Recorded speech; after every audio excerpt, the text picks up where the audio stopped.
Que Dios les bendiga, mis amados hermanos en Cristo y mis amigos que ya son parte de tu canal cristiano.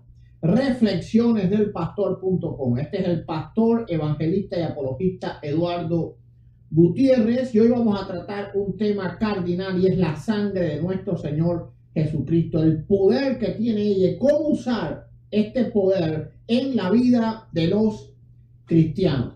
Voy a chequear el audio porque estábamos haciendo un video anterior a este y lo tuve que detenerse por problemas en el audio, así que espero que se esté ahora escuchando perfectamente. Un momentico, vamos a comprobar. Vayan compartiendo, por favor.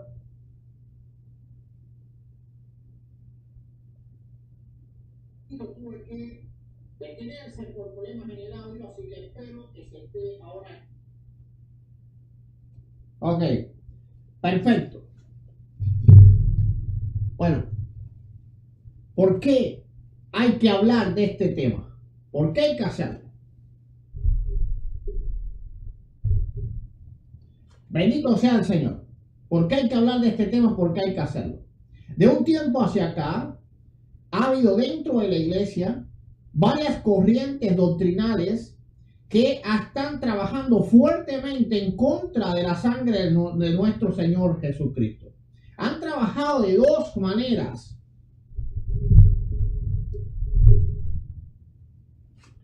Gloria a Dios. Cualquier cosa con el audio me avisan, por favor. Han trabajado de dos maneras. La primera manera es que ya los predicadores no mencionan, ni siquiera predican sobre la sangre del Señor ni sobre el Calvario. Es decir, ahora todo tan solo es cuestiones de la vida cotidiana, mucha filosofía, muchos somos campeones, pero nadie predica ya sobre la sangre del Cordero de Dios que quita el pecado del mundo, o muy poca gente lo hace. Muy pocos predicadores y pastores hoy tienen dentro de la lista de temas predilectos predicar sobre la sangre de Jesucristo. ¿Por qué razón? Años atrás, todos los predicadores predicaban sobre la sangre de Jesucristo constantemente. Curiosamente, la iglesia era más sana, más viva, más misionera, se convertían más almas. Pero hoy en día, eso está dejando de ser así.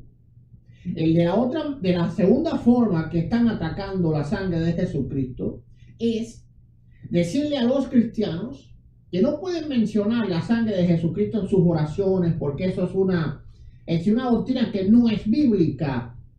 Cubrirse con la sangre de Jesucristo no es bíblico. Y vamos nosotros a discernir todo eso con la Escritura. Ahora, ¿dónde está la maraña en esta falsa doctrina de negar o de querer contrarrestar el uso de la sangre de Jesucristo en la vida espiritual de los cristianos? ¿Dónde está esa maraña? Esa maraña está en una falacia de hombre de paja que se apoya en los excesos. Sin lugar a dudas, hay personas que en su desconocimiento pues usan la sangre de Jesucristo como un mero talismán. Ahora, usar los excesos para justificar una práctica es una falacia de hombre de paja. Pongamos un ejemplo de cómo esto está dañando a la iglesia. Por ejemplo, como en muchas iglesias hay excesos en cuanto a los milagros de Dios, salen gente haciendo campañas solamente para que la gente baje de peso. Venga la campaña y pierda 10 libras de peso, 20 libras de peso. Entonces, y otros milagros mucho más escandalosos. Como hay excesos y hay mentiras y hay falsas doctrinas respecto a los milagros, entonces ya Dios no hace milagros. Hay iglesias que se han apartado por completo de los milagros de Dios y simplemente le piden a Dios un milagro cuando están con la soga al cuello, porque siguen creyendo en los milagros, pero se han vuelto incrédulos. Solamente la soga al cuello les hace otra vez activar la fe. Asimismo, como hay excesos en iglesia respecto al mover de Dios, a los dones, a las manifestaciones del Espíritu Santo, y hay horribles excesos, cosas completamente satánicas y diabólicas, gente esquizofrénica, literalmente, que en lugar de estar en una iglesia pastoreando, deberían de estar en un hospital psiquiátrico. Pero como hay excesos, entonces ahora todo lo que sea Espíritu Santo, entonces ya es falsa doctrina, es doctrina de demonios, es apostasía. Así también pasa con el diezmo. Como hay excesos, hay pastores que son ladrones, que a lo mejor hasta son incrédulos.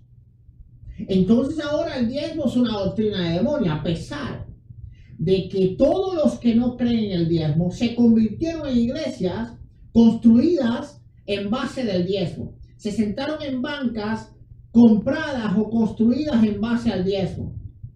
El primer púlpito que vieron se mandó a hacer basado en el diezmo que otros cristianos verdaderamente fieles dieron.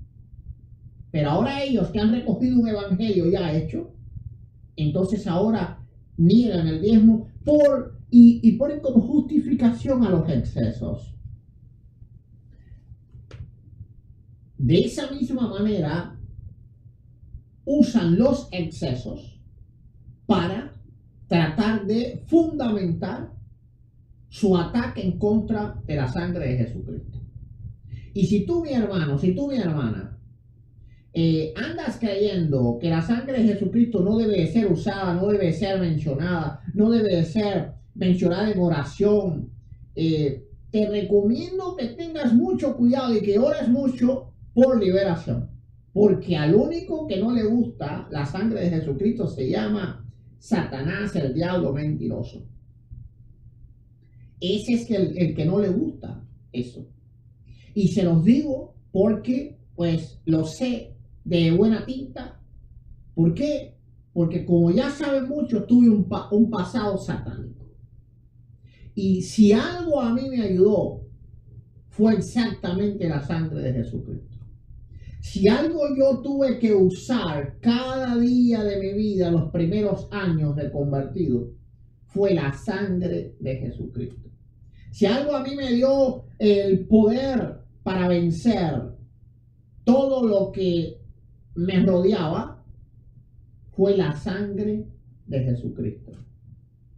Les cuento un testimonio muy poderoso, muy poderoso.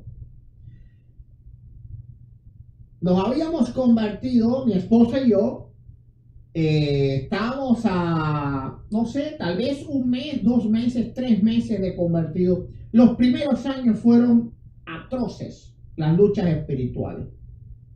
Atroces, es decir, literalmente los demonios no nos dejaban ni día ni noche, tratando, ¿verdad?, de quitarnos la vida, tratando de atormentarnos. Era una cosa absolutamente apoteósica.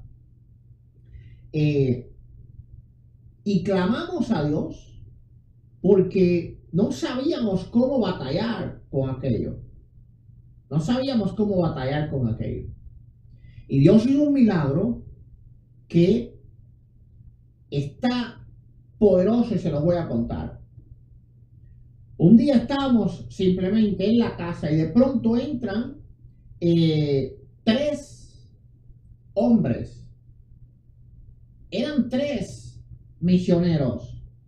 3 hombres, 3 misioneros.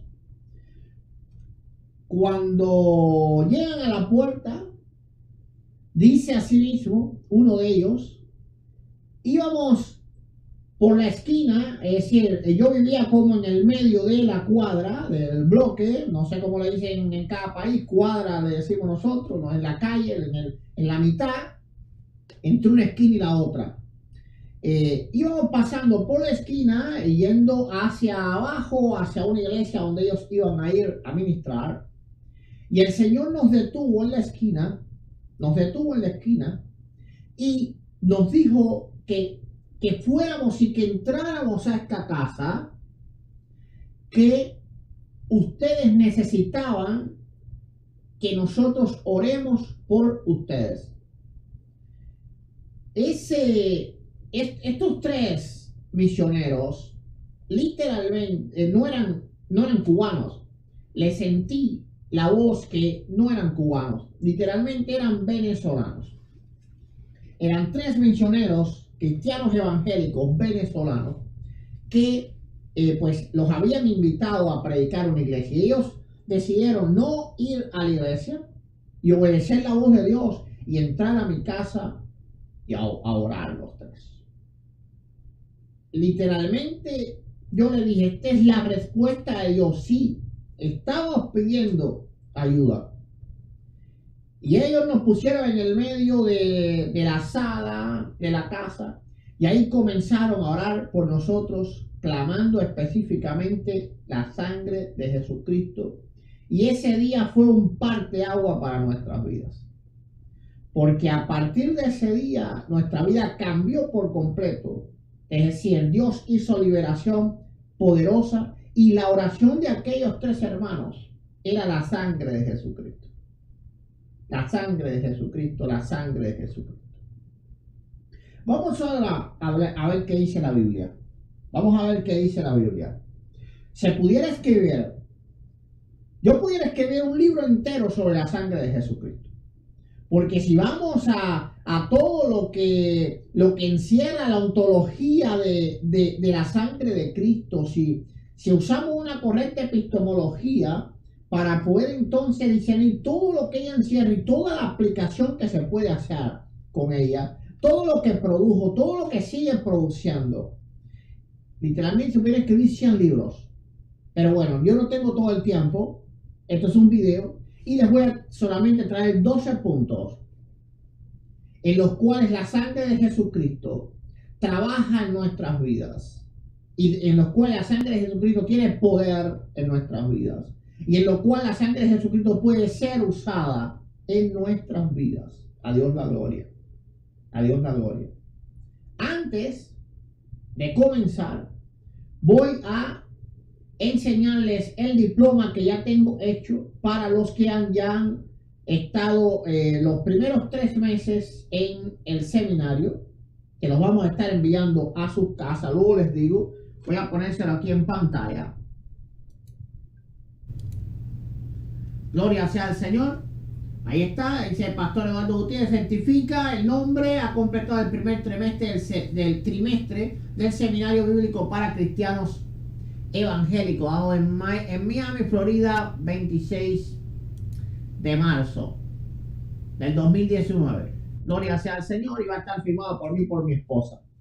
Así que bueno, pronto en estos días ya comienzo a enviarles, luego les voy a pedir la información de la dirección de ustedes en caso de que no la tengan. Se lo podemos enviar solamente a los que vivan dentro de los Estados Unidos. Fuera de los Estados Unidos, pues entonces tendrán que ayudarnos con el manejo y envío.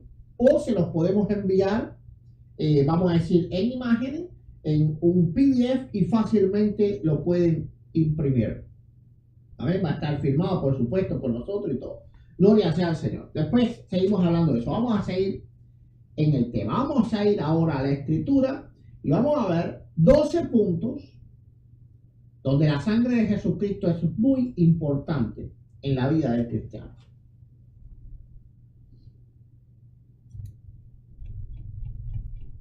Bien, existe la idea de que la sangre de Jesucristo solamente es para el perdón de los pecados, pero no es así. Esto es un error.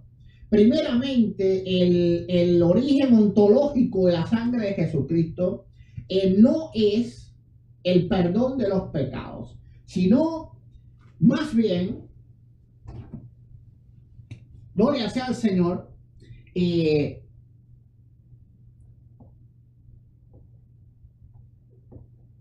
protección.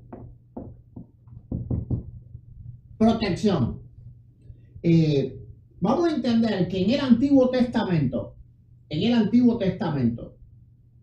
ahora, vamos a entender que no tiene 2 partes, porque si no, no lo van a comprender bien. Y algunos van a decir, no, pero ¿cómo es eso? Si la sangre de los corderos, la sangre de los machos cabríos era para perdón de pecados únicamente. Bueno, es que ese no es el origen profético de el sacrificio vicario de nuestro Señor Jesucristo.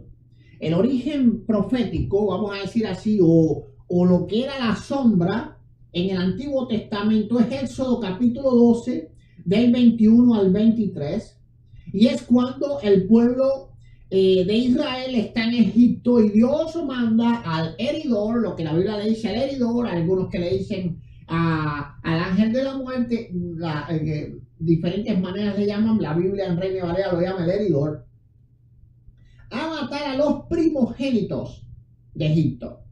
Vamos a ver Éxodo capítulo 12, verso 21 al 23.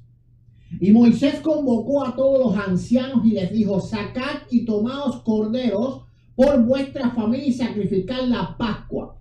Y hay que entender que el paralelo del sacrificio de Cristo no eran los machos, los toros que se sacrificaban por el pecado exactamente. El primer paralelo de la sangre de Jesucristo, bueno, si vamos más atrás, la sangre de Abel, ¿verdad? Pero ya directamente a la sangre de Jesucristo es la Pascua, ¿verdad?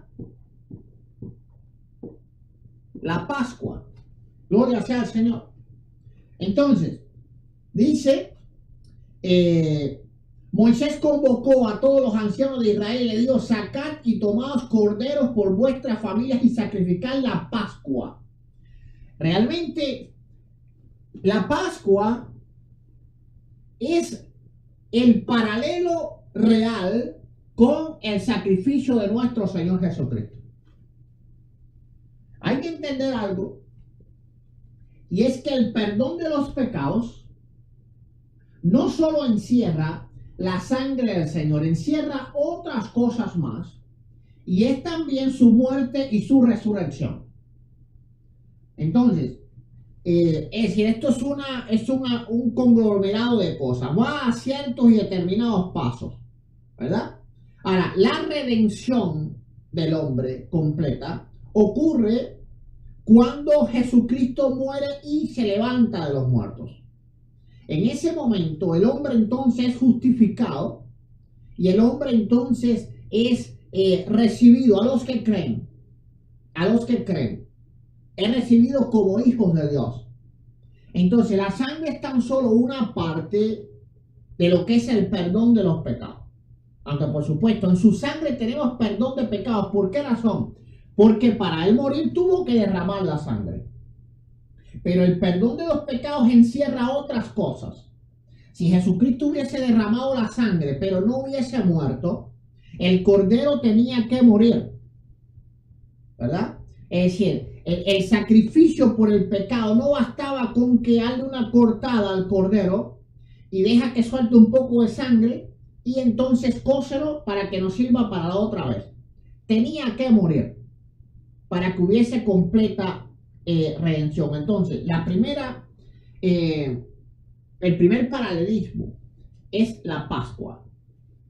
Dice el 22: y tomad un manojo de hisopo y mojadlo en la sangre que está en el lebrillo y untad los dinteles, el dintel y los dos postes con la sangre que está en el lebrillo, y ninguno de vosotros salga de las puertas de su casa hasta la mañana, porque Jehová pasará hiriendo a los egipcios, y cuando vea la sangre en el dintel y en los dos posteles, pasará Jehová aquella puerta y no dejará entrar al heridor en vuestras casas para él.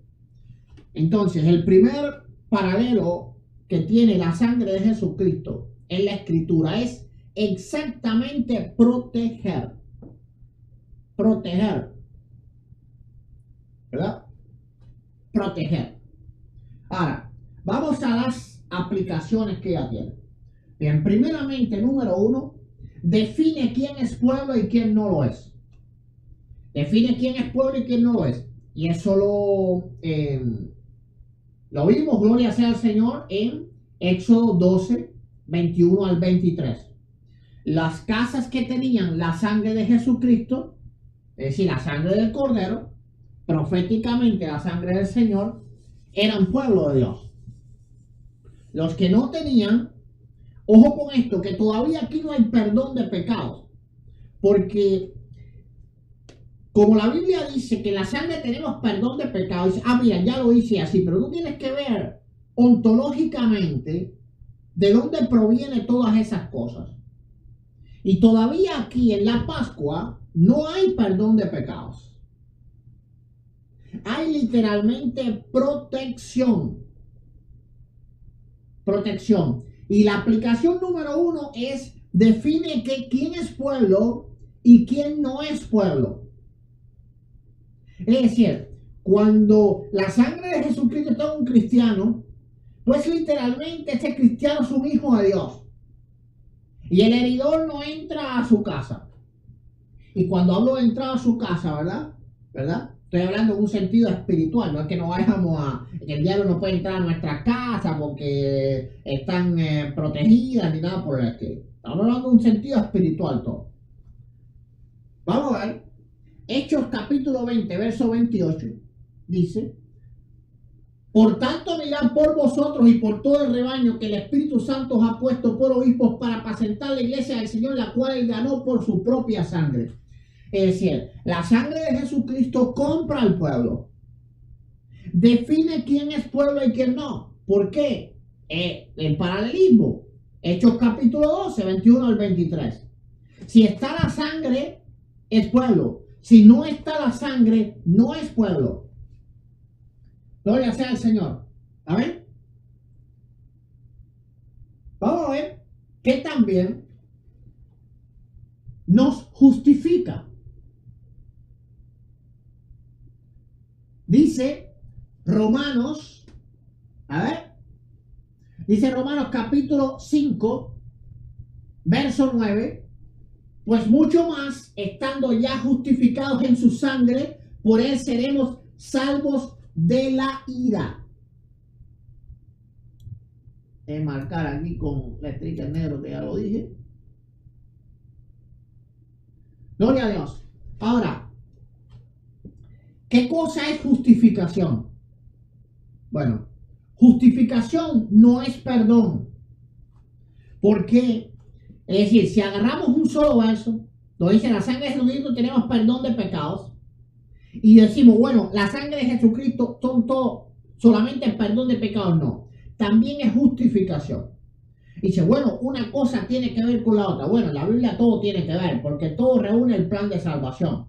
El Dios te protege para que tú cumplas también tu cometido en la vida, el cometido de él, o de él, de la voluntad de él en tu vida, y así sucesivamente todas las cosas van encaminadas al plan de salvación, por lo tanto todas están de una manera o de otra enlazadas. A la justificación tiene que ver mucho más allá que perdón.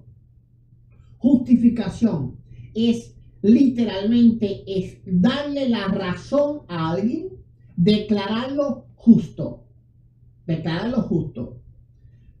Te pongo un ejemplo. Por ejemplo, en Isaías 43, la escritura dice: porque a mis ojos fuiste de gran estima, fuiste honorable y yo te amé. Daré pues hombres por ti y naciones por tu vida. Eso se llama justificar. ¿Quién acusará a los escogidos de Dios? Dios es el que justifica. Es decir, cuando Dios ve a alguien que tiene la sangre de Jesucristo, literalmente esa persona vale más que una nación entera. Eso se llama justificación. No es tan solo la doctrina de la justificación, no es tan solo de que somos perdonados. También la sangre de Jesucristo perdona los pecados. Pero es otra de las aplicaciones que tiene, no es la única. Por la sangre de Jesucristo somos justificados. Literalmente, por la sangre de Jesucristo, Dios dice, este tiene la razón y tiene la razón. Y no me interesa lo que digan porque nadie lo puede acusar porque tiene la razón. Él a los injustos nos declara justos.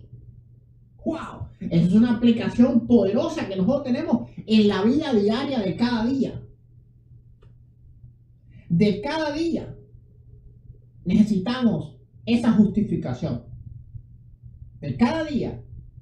Y hay, claro, hay una macro justificación que hace que nosotros podamos entonces entrar al cielo. Y hay micro justificación. Y es aquella que dice la escritura en Isaías 43, que Dios nos ve a nosotros, al pueblo de Él, pues más importante, nos da la razón siempre ante literalmente el mundo entero.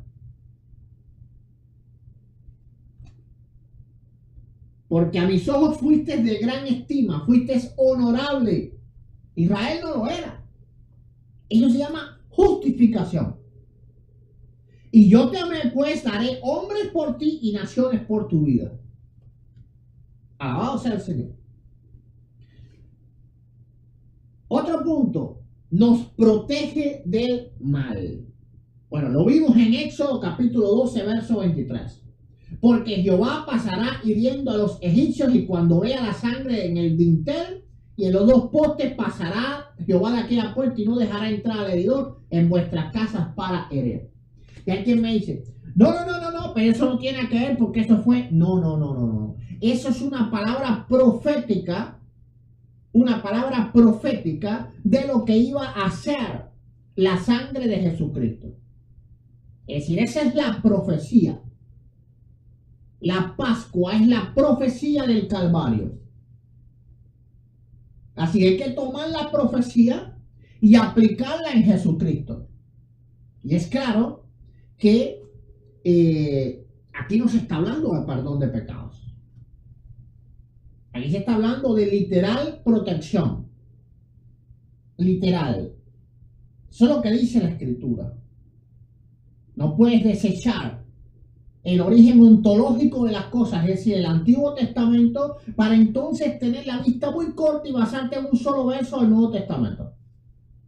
Tú tienes que mirar todo la ontología de la doctrina que tú estás viendo y ver entonces cómo Dios profetizó que debía de ser. No solo eso, la sangre de Jesucristo también nos une a Dios y nos une a los demás cristianos. Es decir, cuando nosotros decimos la sangre de Jesucristo tiene poder, literalmente nosotros estamos buscando, estamos declarando, estamos creyendo comunión con Dios y comunión unos entre otros. Dice en 1 Corintios capítulo 10, verso 16, la copa de bendición que bendecimos no es la comunión de la sangre de Cristo.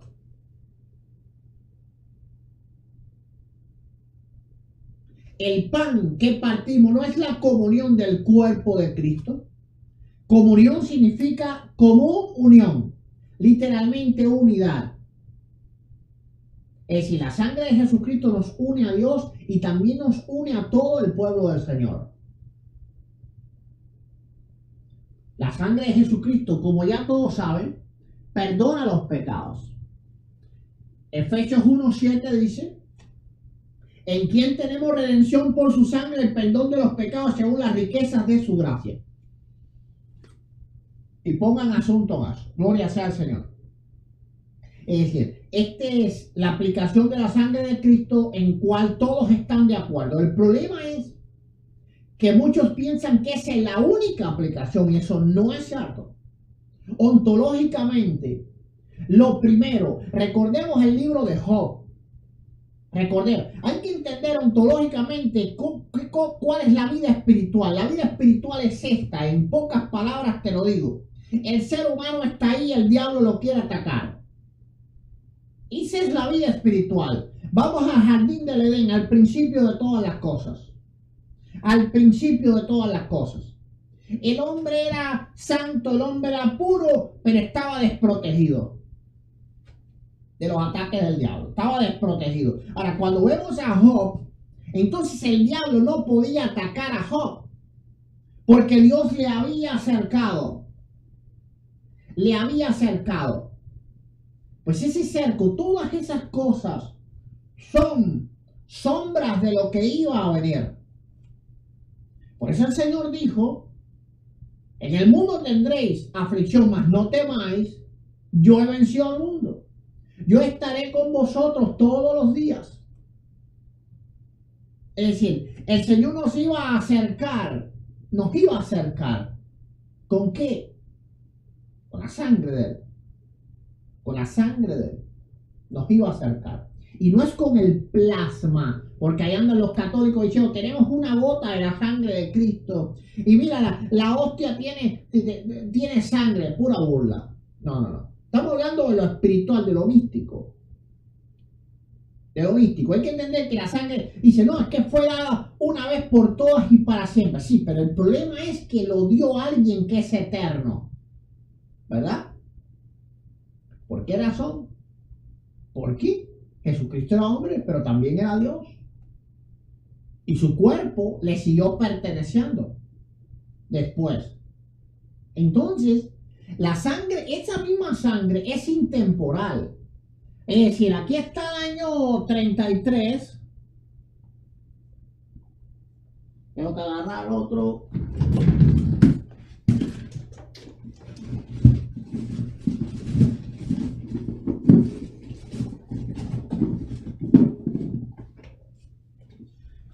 Gloria a Dios. Aquí está el año 33. ¿Está mejor?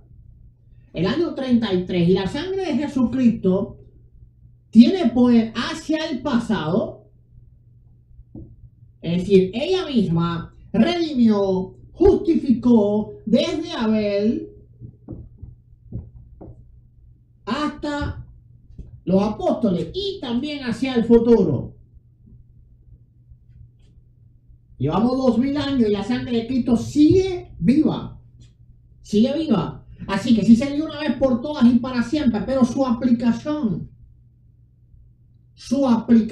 es intemporal. No tiene tiempo. Ahora, esta aplicación es poderosa, santifica al creyente. Y tú dices, yo no tengo que cubrirme con la sangre, yo no tengo que orar con la sangre, yo no tengo que hacer nada con la sangre. Déjame decirte algo, si tú no usas la sangre de Jesucristo, posiblemente tú vas a seguir tropezando con los pecados. Dice Hebreos capítulo 9, verso 14. Cuanto más la sangre de Cristo, el cual mediante el Espíritu Eterno se ofreció a sí mismo sin mancha, a Dios limpiará vuestras conciencias de obras muertas para que sirváis al Dios vivo. La sangre de Cristo, sí, no solo te perdona, también te santifica. Tú dices, no es que solamente cuando yo peco, ahí está la sangre de Cristo y el Señor me dice, no importa, yo morí por ti. Y yo peco, no importa, yo morí por ti. No, te estás quedando corto. La sangre de Jesucristo no solo te perdona, sino que también te santifica. Dice la Escritura, limpiará vuestras conciencias de obras muertas para que sirváis al Dios vivo. Entonces, una aplicación diaria. Fíjense ahora, Jesucristo murió en el año 33, pero la aplicación es diaria. Es diaria. ¿Por qué es diaria? Porque diariamente nosotros tenemos que ser limpios. Nuestro entendimiento tiene que ser renovado diariamente para que podamos servir, gloria sea al Señor, al Dios vivo. Entonces, la sangre de Jesucristo no solo perdona, sino también santifica. Limpia la mente, limpia el entendimiento. Pero si tú no la usas, entonces tú vas a carecer de muchas cosas en la vida cristiana. Otra aplicación nos da acceso a Dios, por supuesto. Hebreos 10:19. Así que, hermanos, teniendo libertad de entrar al lugar santísimo por la sangre de Jesucristo. Es decir, aquí ya no hay, esto no es perdón de pecados. Esto es libre entrada a Dios. Libre entrada a Dios. Ahora, también nos da el poder para hacer la voluntad de Dios. Hebreos capítulo 13, verso 20 al 21 dice: y el Dios de paz, que resucitó de los muertos a nuestro Señor Jesucristo, el gran pastor de las ovejas, por la sangre del pacto eterno, sabemos que sangre habla, la de Cristo, os haga aptos en toda buena obra buena para que hagáis su voluntad, haciendo él en vosotros lo que es agradable delante de él por Jesucristo, al cual sea la gloria por los siglos de los siglos. Amén. Oye esto, por la sangre de Jesucristo, es decir, por la sangre del pacto eterno, o nos hace Dios aptos, y eso tiene que ser una cosa diaria, para toda buena obra, porque no es que nosotros nos convertimos y ¡pum!, somos santos para toda buena obra, y toda la vida somos aptos para toda buena obra, ¿no? Aquí vemos una aplicación diaria de la sangre del Cordero de Dios que quita el pecado del mundo. Estamos hablando de aplicaciones diarias.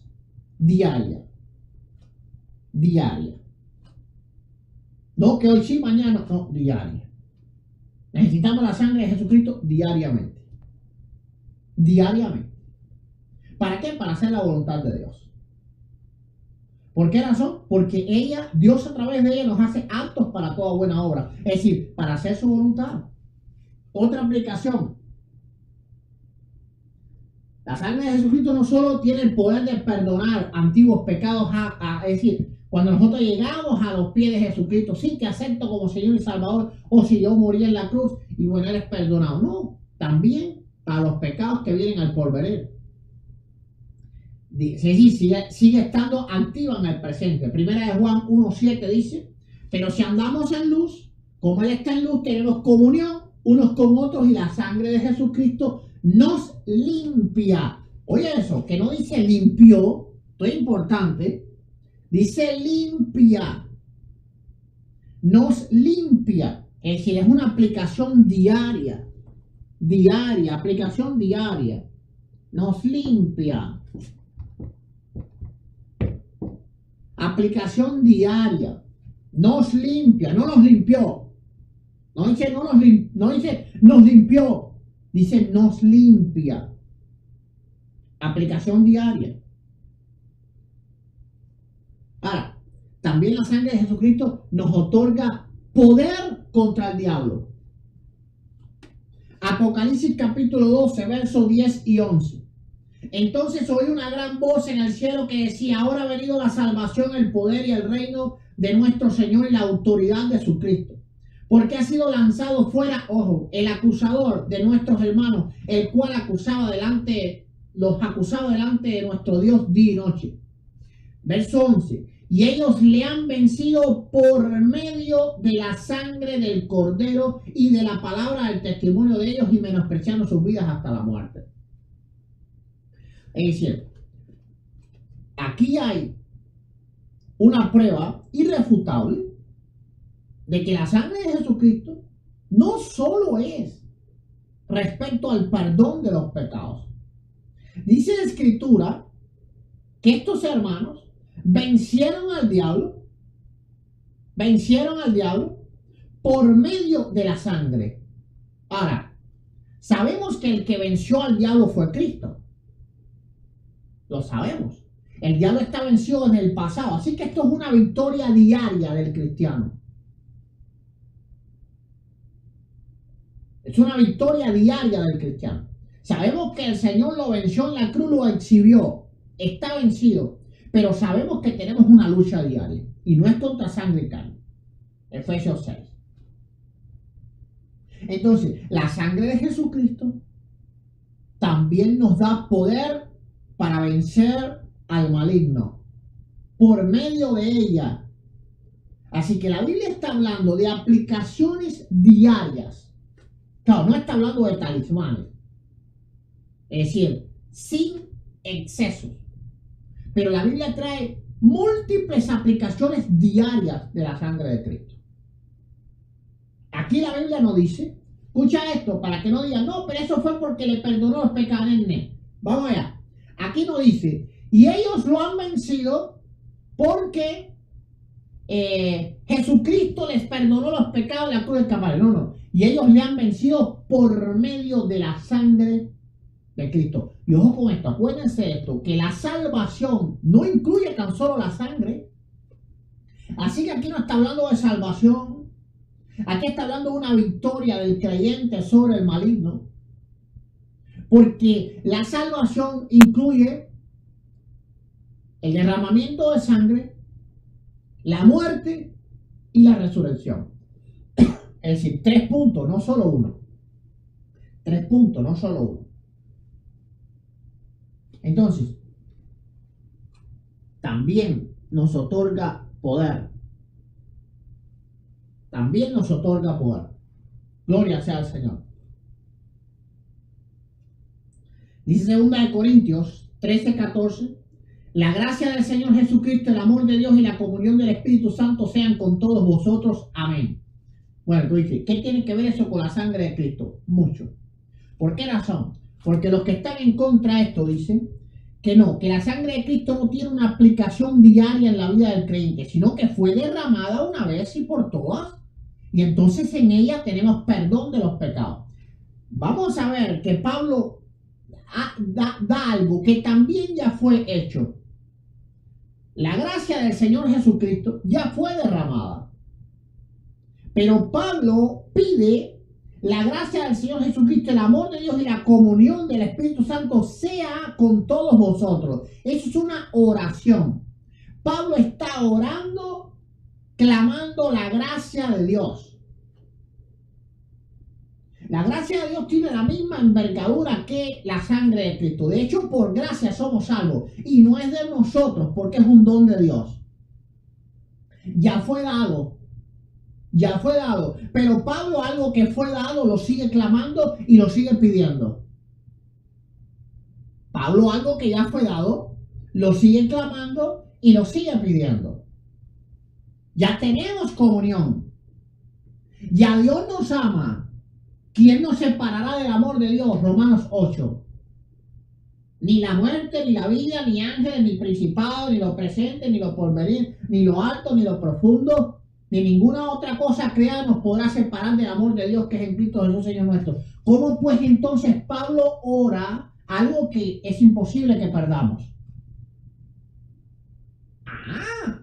Ahora, entonces, ven a un hermano orando, clamando la sangre de Jesucristo. ¿Por qué lo hace si ya el Señor derramó la cruz del Calvario? Bueno, entonces díganselo a Pablo también. Porque ya la gracia fue derramada. Ya el amor de Dios, no hay manera que Dios nos deje amar. También la comunión del Espíritu Santo ya la tenemos. Bendito sea el Señor. Porque fuimos sellados por el Espíritu de la promesa. Es un sello de Dios. Pero aún así, Pablo sigue clamando y sigue orando por cosas que ya fueron dadas.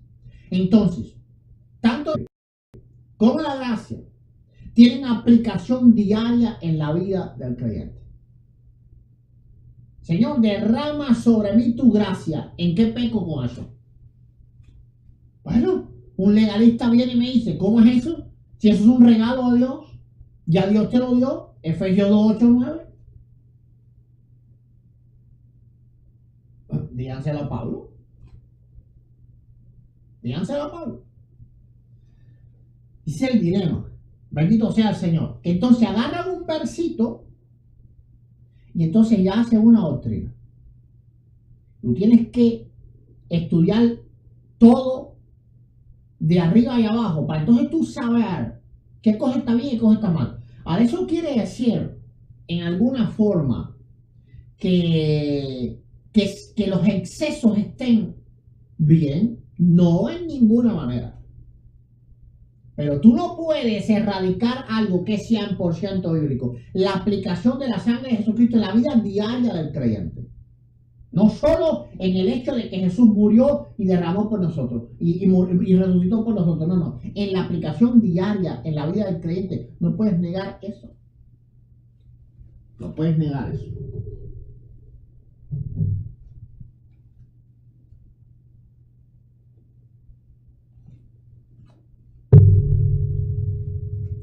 Yo les voy a dar un consejo en la vida cristiana. Y les vuelvo y repito, esto es un estudio corto. Aquí no estoy haciendo apologética, ni esto es un debate. ni nada por el estilo, ¿verdad? Las aplicaciones que pudiera con la ayuda de Dios plantear son literalmente montones, montones, montones. Y muchas de las cosas nacen de la misma aplicación que la sangre de Jesucristo tiene en nuestra vida diaria. En nuestra vida diaria. En el uso de ella diariamente. Bueno, si algunos no le echan mano a esas promesas, pero yo sí quiero ser, que mi conciencia sea limpia, yo sí quiero poder hacer la obra de Dios, yo sí quiero ser guardado del mal. Gloria sea al Señor. Amén. Y eso no quiere decir que no vamos a tener tribulación. Pero cada tribulación que tenemos es la voluntad de Dios. Como pasó con Job. No es lo mismo. No es lo mismo que el diablo venga y haga lo que te le dé la gana de ti.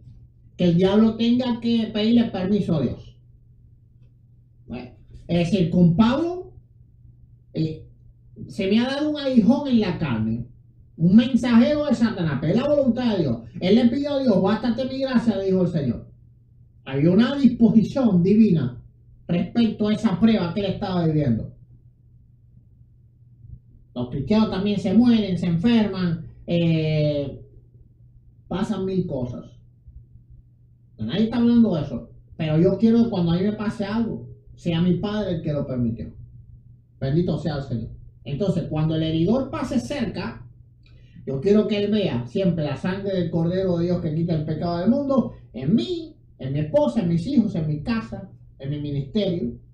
Gloria sea al Señor. Para entonces poderle decir, fuera, fuera, fuera. Alabado sea el Dios de la gloria. Le iba a dar un consejo, ¿verdad? Le iba a dar un consejo.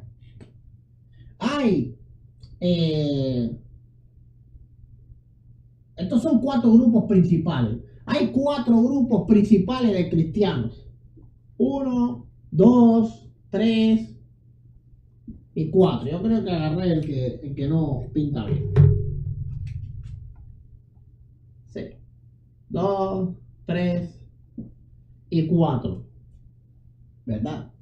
Entonces, el primer grupo es el grupo de las personas que son, vamos a decir que los cristianos que son entendidos. Han estudiado profundamente, estoy hablando en cuanto al estudio de la Biblia solamente, y el estudio de las doctrinas. Han estudiado profundamente la Escritura, ¿verdad? Hay otro grupo aquí que, bueno, son los que desconocen. Es decir, este grupo desconoce, pero este grupo va en camino a este que está aquí, porque este grupo que desconoce busca, estudia, se capacita y va a llegar a este que está aquí. Yo ando por aquí todavía. Gloria sea al Señor, por aquí todavía. Soy un desconocedor que pues trato de llegar algún día a ser entendido. A Dios la gloria. Entonces, ahora, el tercer grupo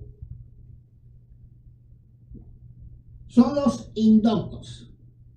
Y ojo, que hay una diferencia entre desconocedor e indocto. Porque el desconocedor, los desconocedores, me incluyo, vamos tratando de ir hacia entender las cosas. Pero el indocto va hacia este último grupo que está aquí abajo. El indocto es la persona cerrada. Es decir, no se abre, no escucha argumentos, nada, simplemente cerrada. Yo creo que es así, y es así, y es así. Ese es el indocto. Ahora, el cuarto grupo, que es el peor de todos, son los fanáticos. Sí, los voy a escribir todos, fanáticos.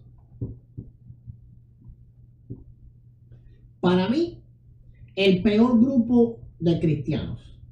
No hay en el cristianismo un grupo peor que este. A mí me dolería estar aquí, pero prefiero estar aquí que estar aquí. Fanatismo. El fanatismo es malo, porque cuando alguien es fanático, su propio celo lo traiciona. Es como un marido celoso. ¿verdad? Un marido celoso no piensa acuerdamente. La mujer normal tiene que ir a su trabajo, tiene que virar, y a lo mejor hay tráfico, te demoraste 15 minutos, pues ya lo está engañando, no piensa acuerdamente. Entonces, el supuesto celo, vuelvo supuesto porque no es un celo sano.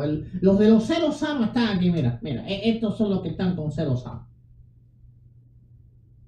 O con sano celo. Estos son los que tienen sano celo.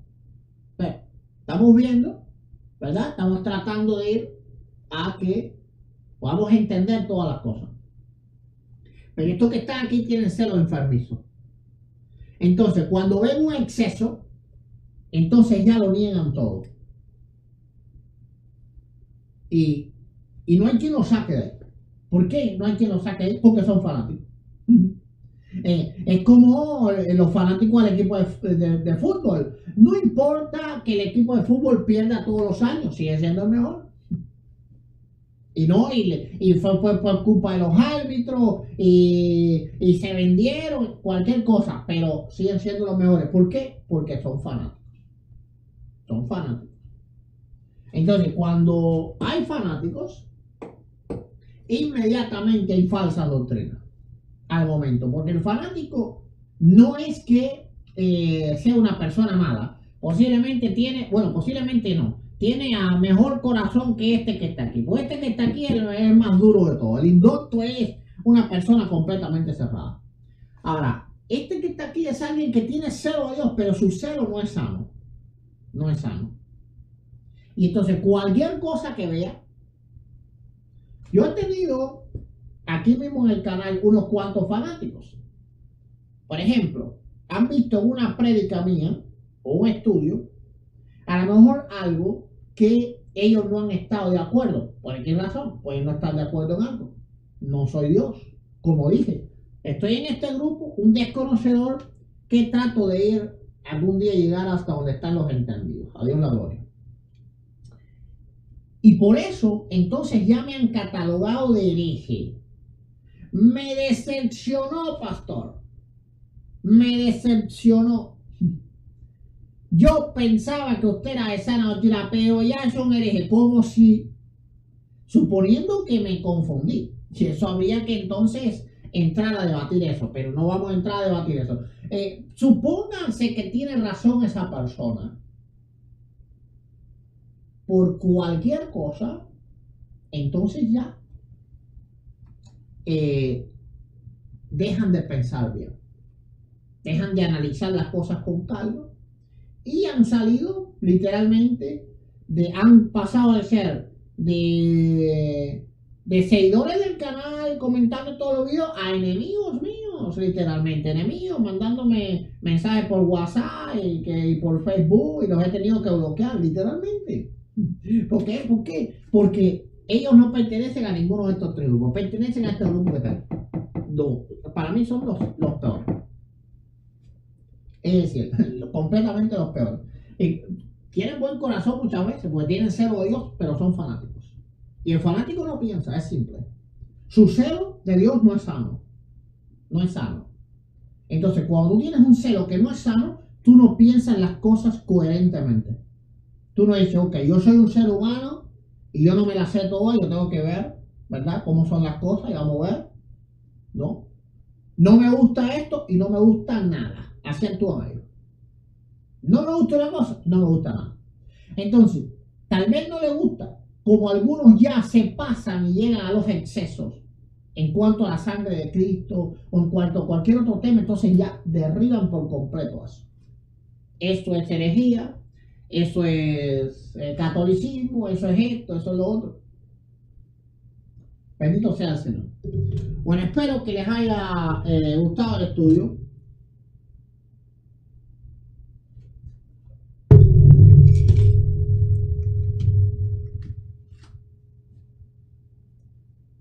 Gloria sea al Señor.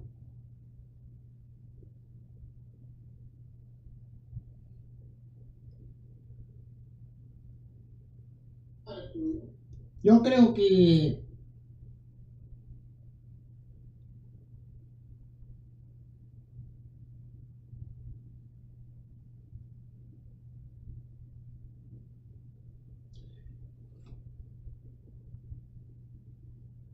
Yo creo, gloria sea al Señor, que el problema aquí es el fanatismo. El fanatismo. Primero, si fueran fanáticos que estuvieran en este grupo que está aquí arriba, en los entendidos, nos ayudaron un montón. Pero no está en el grupo que está aquí arriba, ni siquiera en el que está aquí abajo. No, no, sino que son fanáticos. Son fanáticos. Y el fanático no razona simplemente. No importa lo que tú le digas. Les pones mil argumentos y ellos no razonan. Yo me he topado con cristianos que son completamente irracionales. Irracionales. Y yo puedo debatir. Es decir, yo debato, hago debates. Y yo sé que la otra persona tiene su posición y gloria sea al Señor. Pero no, estos cristianos no se pueden ni debatir con ellos. Bueno, yo no debato con cristianos, ¿verdad? Regularmente. Porque son completamente irracionales. Irracionales. Entonces, por una cosa, lo tumban todo. Son o 100 o nada. Ojalá fueran así con su vida. Gloria sea al Señor.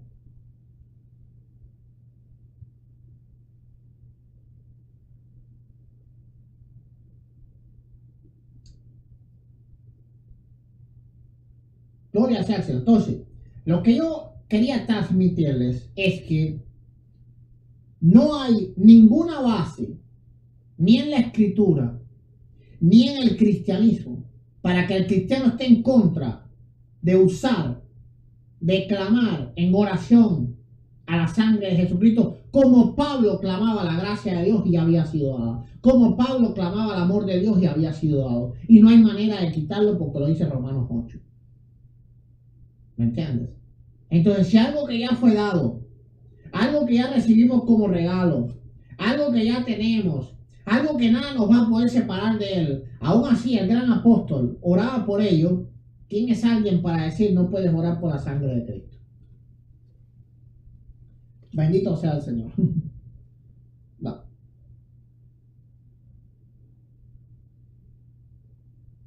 Bueno, bendiciones a todos los que están en el chat. Yo con esto, yo no estoy apoyando de ninguna manera los excesos. No estoy apoyando los excesos. Pero tampoco apoyo el fanatismo. Bendiciones Roberto Apocalipsis, Jorge Figueroa, Feliciano del Valle, Roberto Beltrán, Corazón de Oro, Kevin, José Alfredo, Mangeli Hagin, Leonardo Hernández. Y Leonardo, pastor, invite ya al cafecito. Bueno, no es cafecito,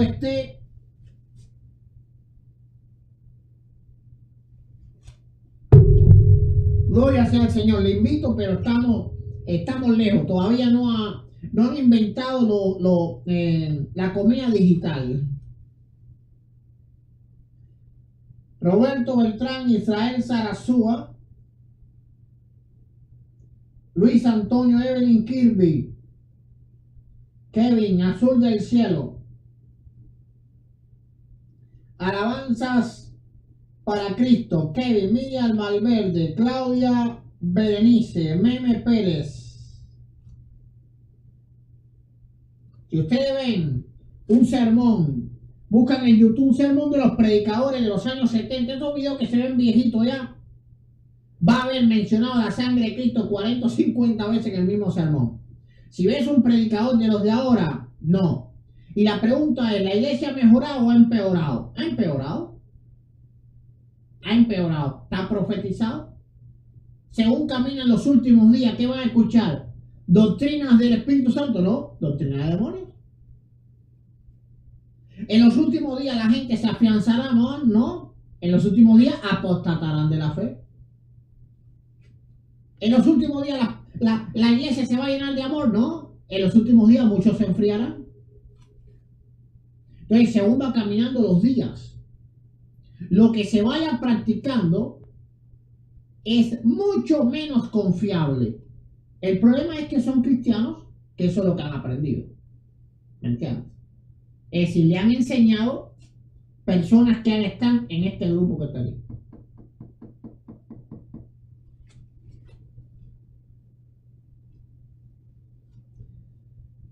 Bendiciones. Esclavo por amor, bebe la vida. Kevin, mi hermana Blanca Fernández, Roberto Apocalipsis, Alfa y Omega, José Alfredo, Johnny, S. Jorge Iván, Lojano, Alfa y Omega, Alberto Batica. Gloria sea al Señor. Bueno, yo me voy a despedir, mis amados. Espero que el estudio les haya sido de ayuda. Y por favor, recuerden esto. Lo nuevo en el cristianismo es malo. Lo nuevo en el cristianismo es malo. Es así de simple. Eso es una fórmula bíblica que necesitas usar. La Biblia no profetiza que según camina el tiempo, la doctrina va a mejorar. La Biblia profetiza que según camina el tiempo, la doctrina va a empeorar. Así que lo nuevo, not good. Not good. No es bueno. Gloria sea al Señor. Bueno, este es el pastor, evangelista y apologista Eduardo Gutiérrez. Nos vemos en el próximo video. Amén y amén.